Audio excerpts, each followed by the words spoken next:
Well, I never thought we'd see the day, but a fifth and supposed final film in the Indiana Jones franchise is coming to theaters real soon, and I'm definitely excited for it. I wanted to talk about Indiana Jones in general for quite a while now, really since the start of this channel, but especially back in 2021 when Raiders of the Lost Ark had its 40th anniversary. But with the release of The Dial of Destiny, I figured now would be a good time.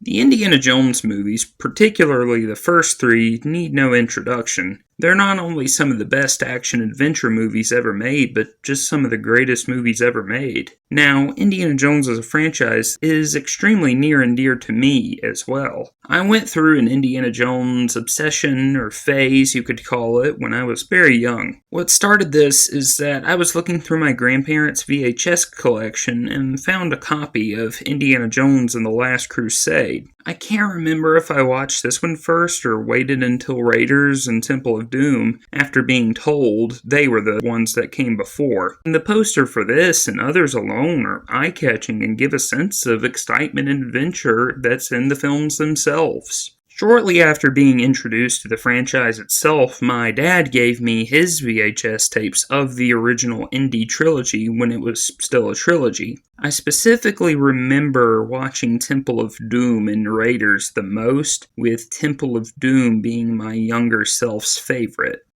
I asked my parents and grandparents, aunts and uncles, and pretty much anybody else around me what their favorite Indy movie was, and they all said Last Crusade. For some inexplicable reason, I never understood why they regarded it as the best, and at the time I found it to be the most boringest one. My thoughts on that have changed big time since then. I had all kinds of merchandise, you name it. I had the action figures, the Lego sets, the Lego video games. I even had a makeshift Indiana Jones costume. I spent a whole lot of time on the Lego Indy website with its games and all that as well. I even went to see Kingdom of the Crystal Skull in theaters dressed in my makeshift Indiana Jones costume, complete with one of those official toy bullwhips they made wrapped into my belt. Before Crystal Skull came out, I waited anxiously for every trailer and scrap of production news for it. In short, Indiana Jones has given a stamp to quite a bit of my childhood. The excitement, thrills, chills, and fun I got from them is something I still get to this day when I rewatch them. It's like revisiting an old friend, and as I grew up, The Last Crusade and Raiders became my favorites in the franchise. These movies in particular have aged remarkably well and feel absolutely timeless. I mentioned this point back in my Mandalorian review regarding the original Star Wars trilogy, but when it comes to the Indiana Jones movies, everything good there is to say about them has really already been said, but I'll do my best to articulate some of my thoughts here. Also, this isn't really a comprehensive review of the films themselves. I just have some thoughts with them that I'd like to get out there. If you want more comprehensive reviews of these movies, I recommend looking into Chris Stuckman's reviews. It really should go without saying that the action sequences in these movies, the first three at least, are nothing short of masterfully done, including the practical effects that went into them. Not only are they exhilarating and thrilling and stuff that keeps you on the edge of your seat, but they also hold so much tension, partially because of how each one matters to the plot in some meaningful way, if that makes sense. Like the bar shootout scene in Raiders. The stakes are so high because we know how important this medallion is, beside the fact that this whole place is on fire and our heroes could die. Or that tank chase in Last Crusade. We know Indy and his dad and Marcus are the ones who need to reach the Grail Temple before the Nazis. For Raiders, from the opening shot and scene, we get a sense of discovery and curiosity when we see this man in a leather jacket looking for something on this tattered map with his guides and talking about being followed, adding in that layer of danger along with the excellent music by John Williams. And then we get that iconic reveal of Indy stepping out from the shadows after whipping the gun out of that guy's hand. With this, I wanted to help illustrate a few things in this scene that reflect the rest of the film and others in some way. I'm sorry if I butcher his name, Douglas Slocombe, the cinematographer. His framing of the shots are masterfully put together. They show everything they need to with expert precision to it in this almost stylized way, especially with the lighting and color grading. And as I said, Williams' music is just perfect. If they got any other composer, there's a good chance Raiders would have just failed on that alone. Adding on to the sound effects, and the mixing is so well done that you don't even think about it. And with all the creative decisions, if anything was done differently, it just wouldn't have worked at all.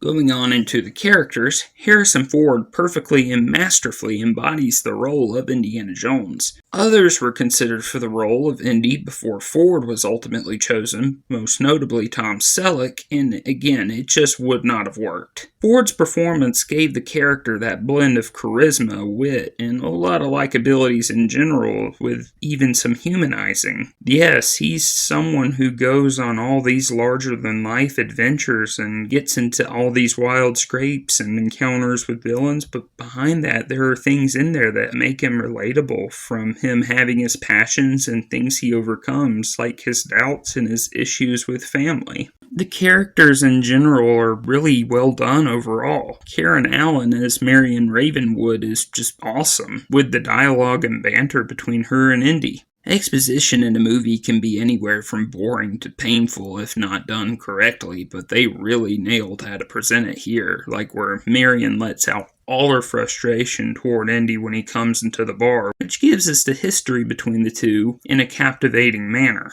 Sean Connery is simply masterful as Henry Jones Sr., and he and Ford have excellent chemistry between each other as well. This is a bit of a tangent, but with The Last Crusade, with the dialogue and actions presented, we get that their relationship was quite strained. But after overcoming the odds and working together and talking to each other between scenes, they resolved the issues that were between them. It's all good stuff that's just as entertaining as the high-octane action scenes. All of this culminated to a powerful end where Indy found the Grail not for himself but for his father. And after that, where Henry Sr. tells Indy to let it go. I love this moment because Henry Sr. is willing to let go of his obsession in life's work for the sake of his son. It was just really powerful.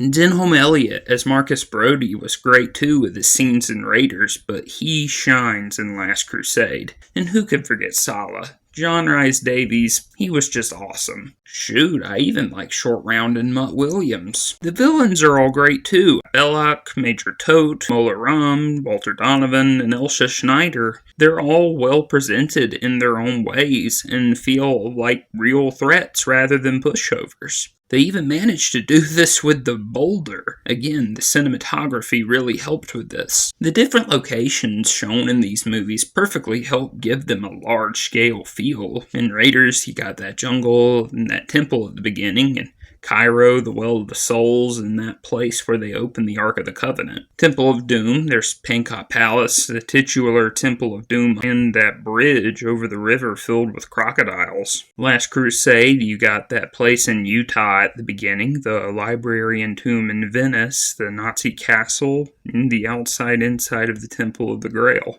Even with Kingdom of the Crystal Skull, there's the warehouse in Area 51, Boomtown, the crypt in Peru, and Akator. All of these locations help give the feelings of adventure and discovery. Overall, I give Raiders of the Lost Ark and The Last Crusade perfect 10 out of 10 stars, my seal of approval. With the Temple of Doom, I give it an 8.5 out of 10. It's a terrific movie that's really only brought down by a not so very well done co-star with Willie Scott. That said, this series has instilled within me an appreciation for film as an art form, as it has for so many others. Without these 4 movies, I wouldn't be doing what I am now. Because of that, I will always owe a debt of gratitude to Steven Spielberg, George Lucas, and everyone else who helped make Indiana Jones what it is. Thanks for taking the time to watch or listen. This is the Movie Review Guy, signing off.